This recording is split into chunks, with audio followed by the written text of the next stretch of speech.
Welcome to Heart Riffing, a podcast by way of the heart. Here we explore what it means to reconnect with your essence and live from a place of personal freedom.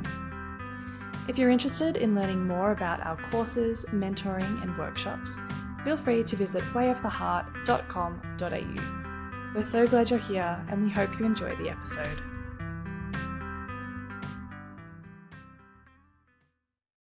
Hi and welcome back to Heart Riffing.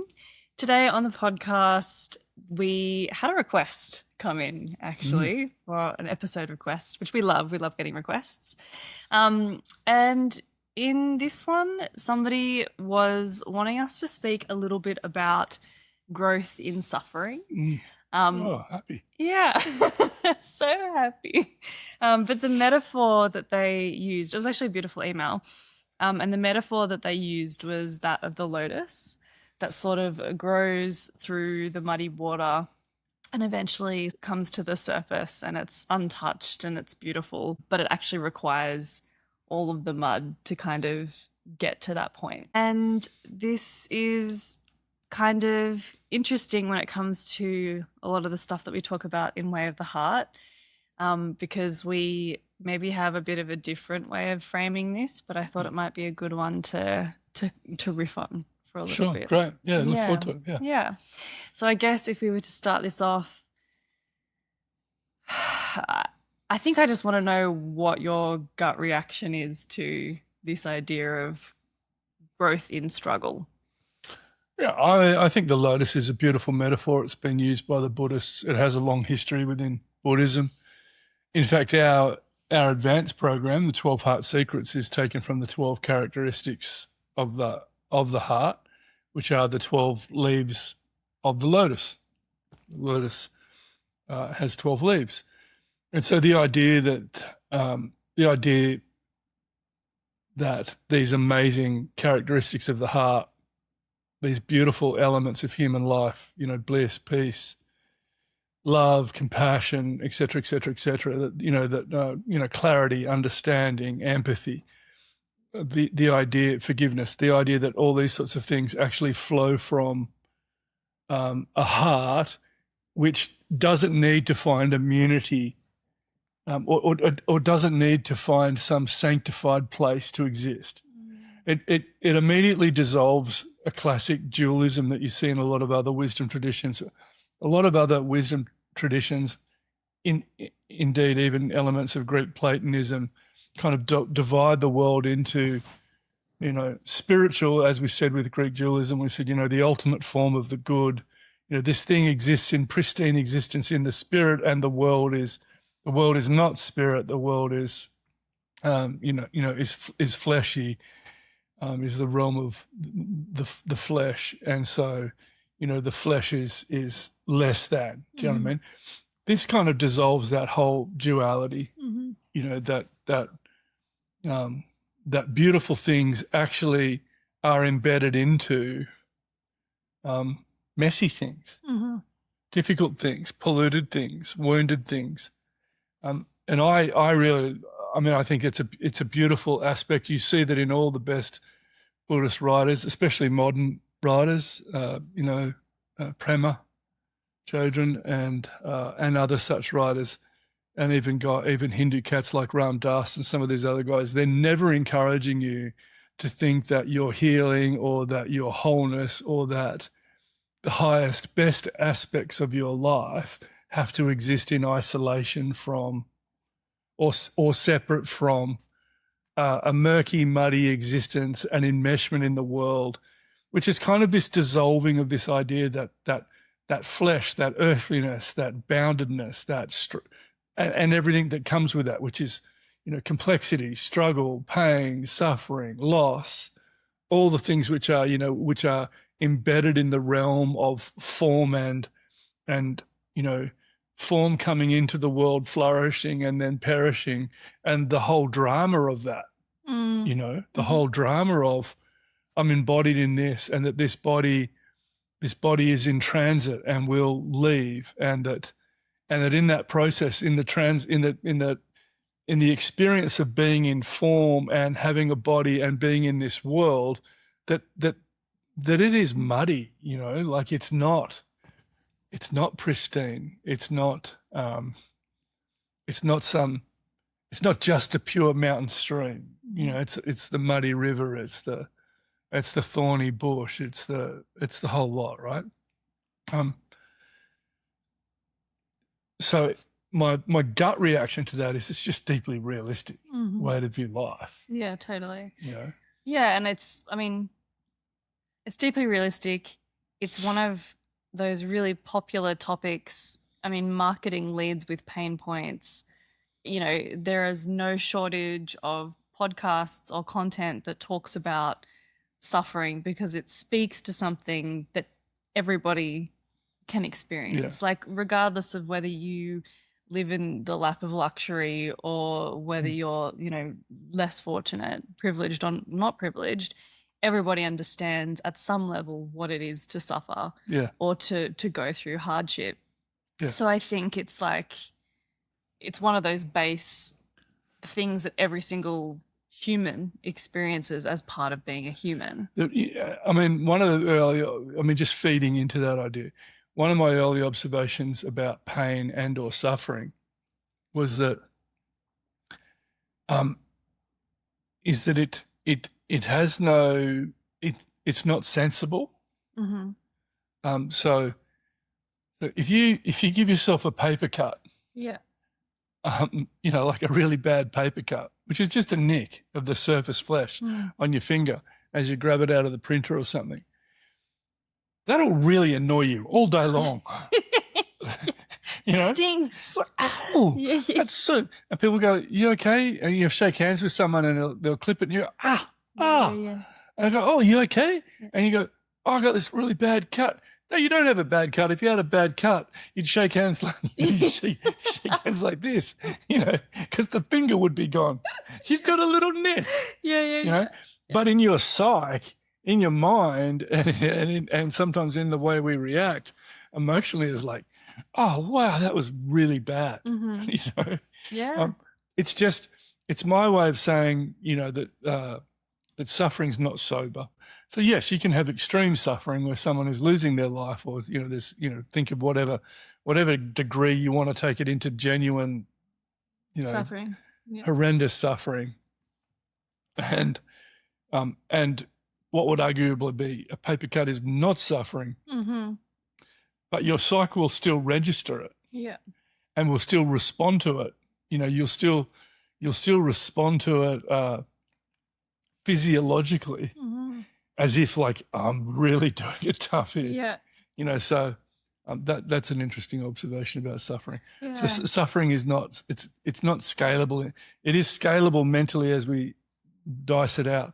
The experience of suffering is completely individualistic. Totally. I would say too, like, if I was to go off my gut reaction when I think about this topic, I know that we've spoken about this before, but I think that suffering to some degree is absolutely necessary. Like, I mean, because you do learn through suffering. You do. And I know that in Way of the Heart, we don't really like to use the term growth because you come fully as you are. Like, you are whole from the start. You don't sort of become anything. You just, you know, unfold. But I think that suffering is a completely necessary part of the journey, the human journey. I think that if you learn how to lean into it, and not in a way where you're wallowing in it or, you know, kind of indulging in the suffering, but if you really do learn from those challenging moments, I think that can be incredibly fruitful and beneficial. So I suppose I don't know, I feel like that probably brings up a whole host of things in and of itself, right? Well, I think that that's a classic observation where sometimes we make something a noun, as in, you know, a proper noun. You would kind of name it and say it's a this, when actually it's really a verb. You know, you'll get this as a literary genius. Suffering, I don't think, is a noun. Suffering is a verb. Or is it an adverb? No, it's a verb. It's a doing word. Yeah. It's a thing you do, Sure. Yeah. right? So I think in that regard, when we make, like when we say suffering is necessary, it's almost like we've made it a noun. I need to go to the shops. My kid is really not achieving to his standard. What he could do is, 250. Let's just pick up some suffering. 250 grams of suffering with the roast chicken and the bread roll. Yeah. Yeah. It's like, let's just put some suffering in his diet because that'll really help him grow. It's like, okay, that all sounds a little bit artificial. The fact is that, little Jimmy, little Johnny, or little Bello, little Jess, it is going to be something that you experience by virtue of the fact that, going back to our lotus metaphor, by virtue of the fact that the river is muddy, that the water does stagnate, that that things do get blocked up and polluted. The beautiful promise of the lotus is that, notwithstanding all of that, something beautiful can form. That's the part that I really resonate, as opposed to, the necessity of it. The necessity of it feels like, we've got to go and buy some suffering, or, I'm less enthused about that, because there's never a moment where I've experienced suffering in my life where I've gone, this is awesome. Wow. Yeah. This was like the best thing to happen to me. Yeah. This is great. Let's do more years of this. Yeah, exactly. Yeah. And I think that there's this, I think it's also worth saying that in a lot of wisdom traditions, going back to the fact that, Way of the Heart loves to refer back to wisdom traditions, there was a shift when Buddhism emerged, and it emerged about the same time as Jainism and Buddhism and aspects of Hinduism. There emerged as renunciate convictions. So the renunciation of the world, and in some of them, the renunciation of clothing, the renunciation of living in a city more than a night, and then moving on. And in Buddhism, the renunciation of self through, rather, austere disciplines. To definitely that sits within the Christian tradition of renunciation through fasting, or through, Simon Stylites was a famous ascetic that lived on top of a pole for the vast majority of his life. He clearly didn't get much done, but like the ascetic tradition of renouncing. And again, I think that's falling into this kind of duality. Yeah.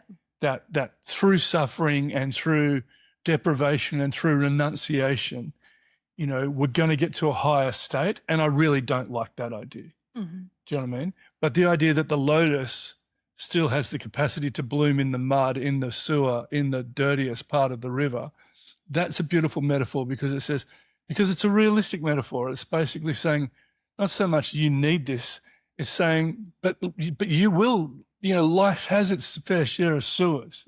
It has its fair share of dirty, hard, stinky moments, and notwithstanding that, there is this fundamental capacity to bring forth something really beautiful. And so for me, that falls more into, will we allow that beautiful thing to come forth? Or have you noticed, like, when you're suffering, when you're in pain, when you're in some form of suffering, whether it's personal loss, whether it's emotional, physical, some sense of being aggrieved, whatever it is, if you don't allow it, you can get into this kind of reactive, angry, resentful thing. I've had a bad back, that. I'm about to go and have some more intervention there. And there's times when that is so painful. And I know that if I resist that, if I resist that discomfort and that pain, it gets infinitely worse. And then there's a moment where you can kind of, and these are Buddhist practices, where you can get quite forensic, and you can go, oh, pain's here. It's very Ram Dassi. Oh, pain's here. Yes. Oh, okay. Yeah. And you assume the position or the posture of the witness, observing the pain, and still the pain happening to you. And then as you do that, a calmness, like I haven't mastered this by any stretch of the imagination, but a calmness can come in. Yeah.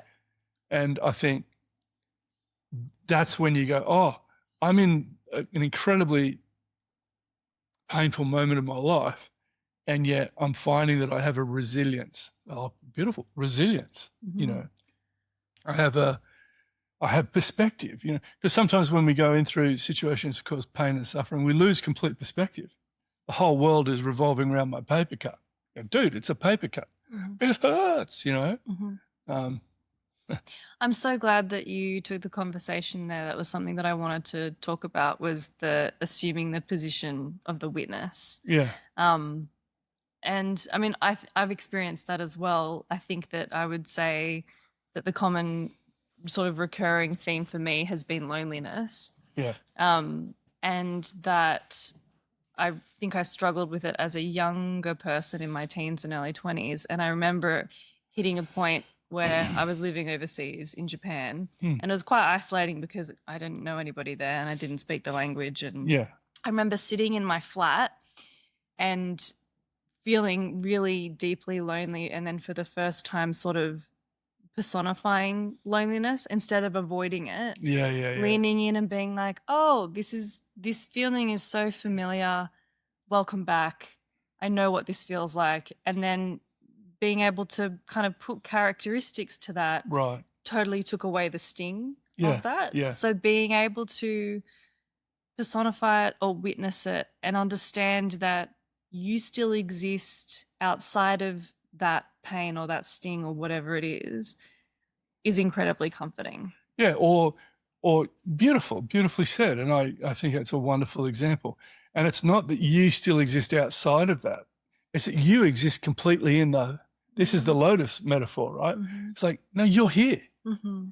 These are very much way of the heart words. I keep coming back to them. It's a very grounded being, very centered, very, connected essence.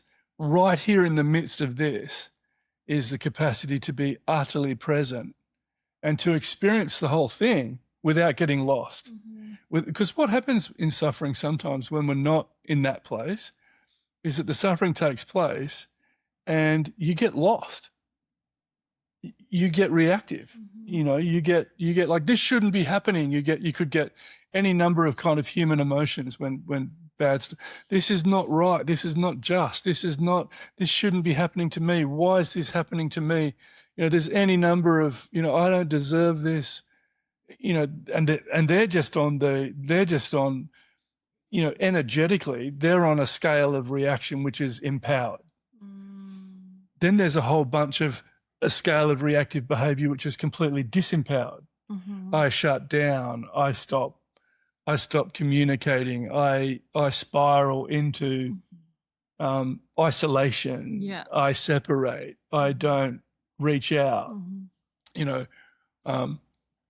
Yes, they're all things that happen, but because of the suffering, because of the bad stuff, because of the sewer of whatever's going on, the pain of whatever's going on, the wound, and yet, the lotus metaphor is saying, but right in the midst of all of that, you can be fully present. Mm-hmm.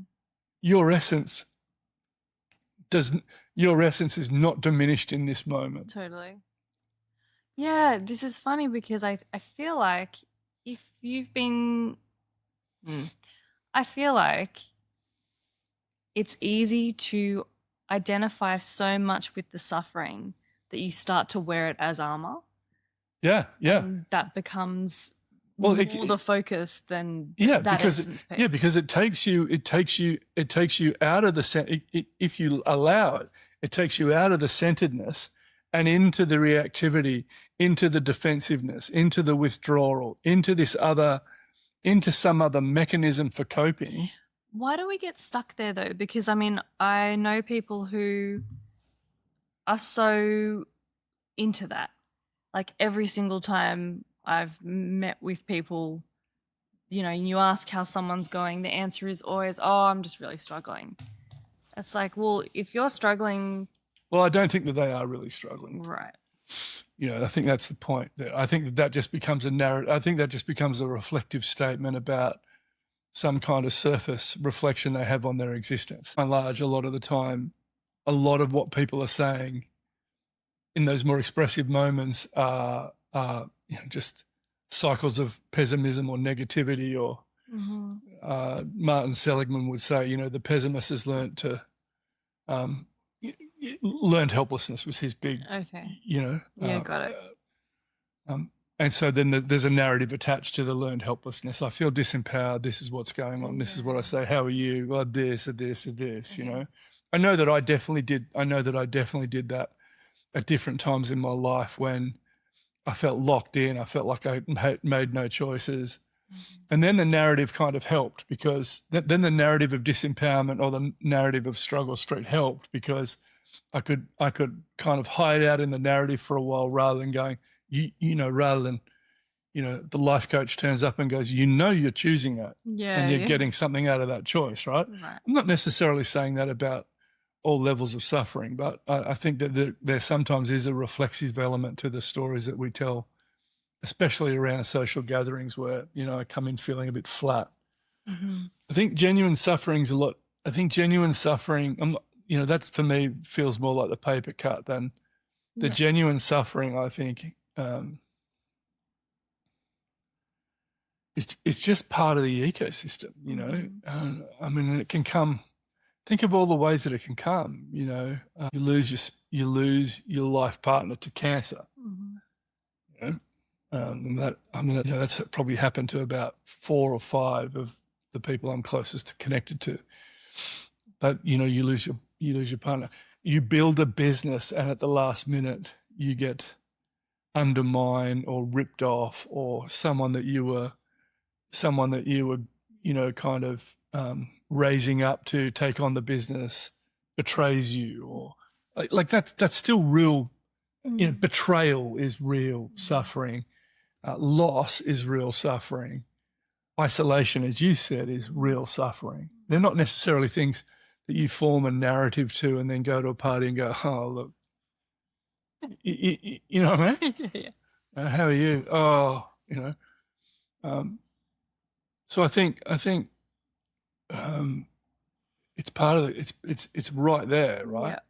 I think the challenge with suffering is that it doesn't bring forth something beautiful in you. It brings forth some other thing. You might dissociate. You might suppress it so much that you don't get to show up anymore. Yeah. You might repress it or suppress it, or you might find some other way to adapt to your life.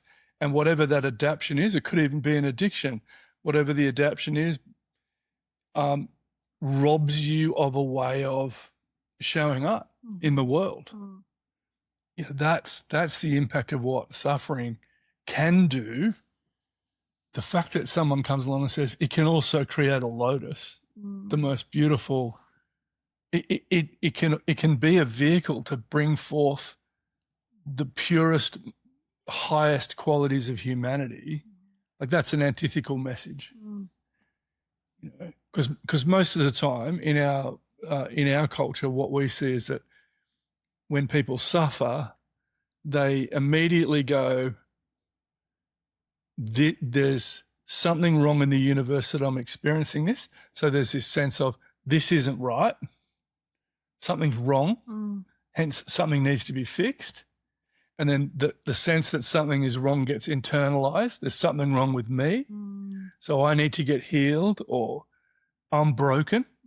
The wound becomes permanent. It's not the wound just, and then starts this journey to palliate, to numb down, to eradicate the impact of that, the impact of the suffering, without ever really being told that, this thing doesn't have to just bring forth dysfunction. Right. It doesn't have to just bring forth dysregulation. It doesn't just have to bring forth destruction, in your life. It doesn't have to just bring forth diminishment. Lots of D words here. You're on a roll. It can bring forth incredibly beautiful things as well. So I guess then the person who's listening who is in suffering, like genuine suffering, not just the paper cut stuff, how do you, I don't know, how do you remain grounded in that? How do you realize that something that can come forth can be beautiful and can be a lotus instead of just, Well, wow, all I'm seeing is the mud right now? I think this is the whole thing. It's like saying, um, I know this sounds so glib, right? It's like saying, how do you learn to skydive?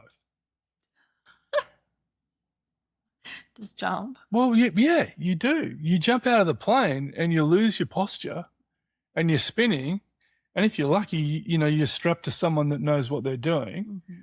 But yeah, or how do you learn to surf? You can't have two people on a surfboard. Like when I tried to teach you surfing, you learned to surf by like, I took off on a wave and you went, oh, that looks cool. Dad's doing that. And then I turn around and I look behind me and there's like the biggest wave of the day.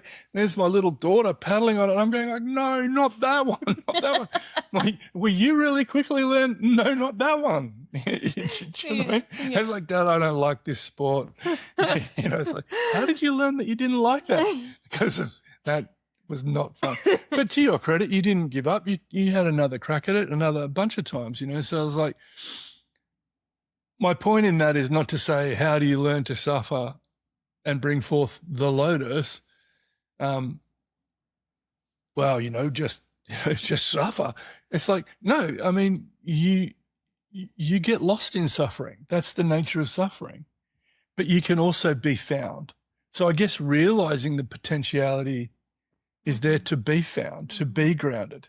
You lose your center, you get knocked over. Mm-hmm. I mean, the things that have been caused genuine suffering in my life have absolutely floored me. Yeah. And in that moment of being floored, it's like, it's not easy. Way of the heart's argument to that was it really helps if you've got a crew. Yeah, right. I think it really helps if you've got some people around you that can hold you. Yeah. And remind you of who you are. Mm-hmm. That's definitely helpful. I suppose any of those things, like finding a crew or finding a place that you really resonate or finding a behavior that's really congruent. I think all of, any of those 6 heart questions can really help you in that space. And you said that the answer that you gave was glib, but I think it's probably the most realistic answer, because when you're in the midst of suffering, really, what can you tell somebody? Like, you can't be like, it'll get better, or here are 5 tips to make your suffering not so crap. Like, do you know what I mean? When you're in it, I think, you're right. You do get lost in it and you can't often see beyond it. Yeah. And maybe, I think having people around who can remind you that, not so much, but not so much remind you, this is a great opportunity to sprout a lotus. Yeah, you'd totally want to punch that person. You just go like, it's a great opportunity for you to visit the dentist, or the rhinoplasty, or whatever it is. It's like, suffering takes you to those places, and you just go, oh wow, I'm at sea. I feel like I'm overwhelmed, and you can go through those, and I think it's the fact that you push into those states as much to, as much to just because that's what those states demand. You know what I mean? It's the avoidant behavior that makes suffering infinitely worse. It's running away from them. Because, suffering's like a grizzly bear. If you're in the woods and you confront a grizzly bear, you just need to be assured of one thing. It can run faster than you, climb faster than you, and fight better than you. So genuine suffering is a lot like that. If you just try and avoid it and run away from it, then it's got your number. And so you lean into that. You go, okay, I'm here with this. This is terrifying. This is overwhelming. I'm terrified. I'm overwhelmed. You can be honest in suffering. I'm not okay. I'm not good. I don't know how I am. I'm confused. I feel alone. I have no direction. Some of the two of the biggest times that I've genuinely felt suffering, someone would, the worst questions you could ask someone is like, So what will you do? Kind of, if I knew that, I wouldn't feel freaking Be lost. suffering, yeah. You know, it's Yeah. like that. It's like when you've lost your keys and someone says to you, Where did you last put them? where did you last put them? It's like, yeah, because I didn't try that. Yeah, yeah. You know? You know? Yeah. Yeah, yeah. In my pocket. Well, what pants did you have on? It's like not helping, Yeah. not helping. You Yeah. know. Yeah, totally. So I think, you know, like, just going through it, and but if there is something inside of you that goes, oh wow, not this is necessary because of my karmic curriculum. I just think that that's unhelpful. You know, it's definitely where some renunciate traditions want to go. I'm never comfortable with that, but just realizing that incredibly beautiful things bloom through this, and in that regard, for me, that's the truth of the fact that the world, our lives, are complex ecosystems. They're not simple systems, you know. And I don't want to get too much into systems thinking, but you know, the idea that everything is simple, and it should be clear, and that we're going to stay in a state of clarity, and we're going to be able to stay in a state where we've always got the answer and we always know what we're doing and we're always in control, and then we can just keep marching forward and leveling up and getting better and better and better. For me, that is a gross simplification of the complex ecosystem, which is our life, you know. And for me, again, I keep coming back to this because it just works so well for me. Just look at the natural world. It's a complex ecosystem with moss, mold, viruses, little bugs that interrupt podcasts, funguses, mildews. You know, like sniff mildew paws up. Yeah, good luck with your health. Yeah, right. You know, like there's dangerous stuff all around us all the time. It's always part of it's always part of a complex ecosystem. Mm-hmm. But to know that there's something within us that can bring forth incredibly beautiful fruit as we engage all of that, that's a hopeful message for me. Absolutely. Yeah, I don't know if that covers, I mean, I think, does that cover what we were talking about? Yeah, I think so. Yeah. It deviates, it probably deviates a little bit away from the idea that suffering is essential for growth in that regard.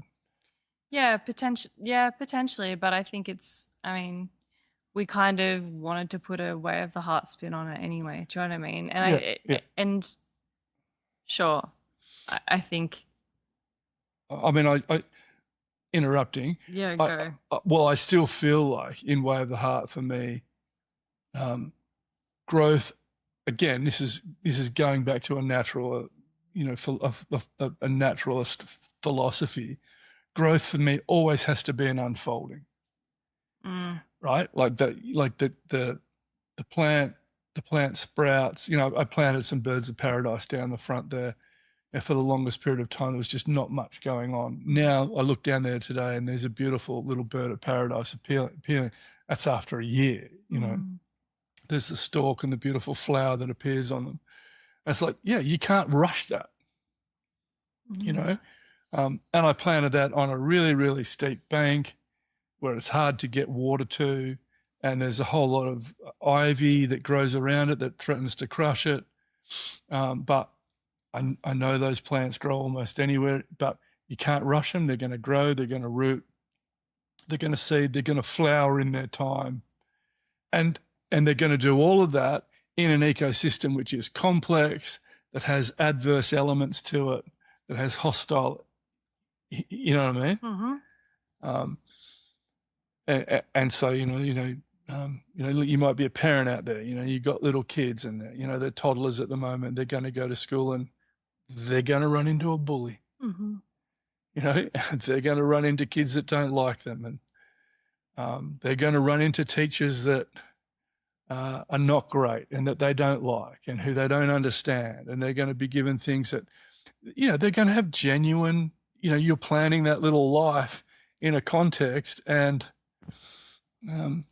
it's a complex system that has adverse and sometimes painful elements that cause suffering, right? Yeah, and I think the common thread with this and with our lotus metaphor that we've been using is that there's no striving in that. No, Like the there's not.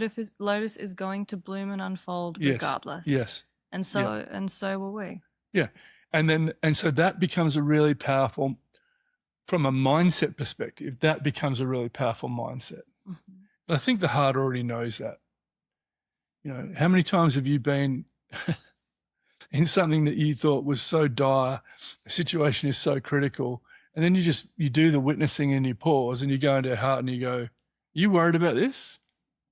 And the heart kind of goes, oh, not really. Yeah. I'm worried that you're so worried about it. Yeah. I want you to come back here. But, from a mindset perspective, telling your kids is like, yeah, this, or telling anyone, yeah, this is the territory. This is the territory. This is the territory in which you will grow and bloom and unfold. Mm-hmm. Not, we've stuck this insecticide in here, or we've stuck this herbicide in here to see if you're really resilient. Oh, that's completely artificial. Mm-hmm. Don't go poisoning a plant. Don't bring hardship on if you don't need hardship. Mm-hmm. I think back pain has been tremendously informative with me in teaching me how to manage myself, manage my physicality, be aware of my own body. But if you had said to me back when I first got back at 28, hey, you want some severe back issues for the rest of your life? No, thank you. Yeah. No, I don't want that. Yeah. And that pales into insignificance compared to some of the physical suffering and some of the pain that people go through with chronic illness and chronic disease and degenerative diseases and all sorts of stuff. So I'm aware that, talking to a fully functional body sitting here can seem a bit glib in that regard. Still, I think it still stands. Well, like I said, my paper cut, someone else's, lost a limb. My paper cut still hurts. It's just, it's an amazing observation, right? Yeah. I learned that when I first started sitting with people, and some people would come in just so devastated, and then they'd tell you what was wrong, and you just think, damn, if you were here 15 minutes ago talking to the guy that just left, yeah, you'd have something to worry about. Now you can't do that, right? You can't say, oh, that's like, get some perspective. You can do that, but we tend to call those people life coaches. It's like, level up, dude. Harden up, princess. Oh, dear. Anyway, my thoughts. Okay. I think checking out. We're checking out. We're at the end. Hope you enjoyed that.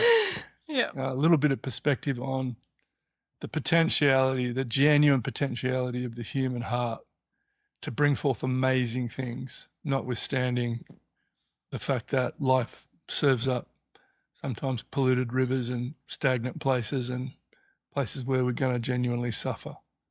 Thanks. See you in the next one.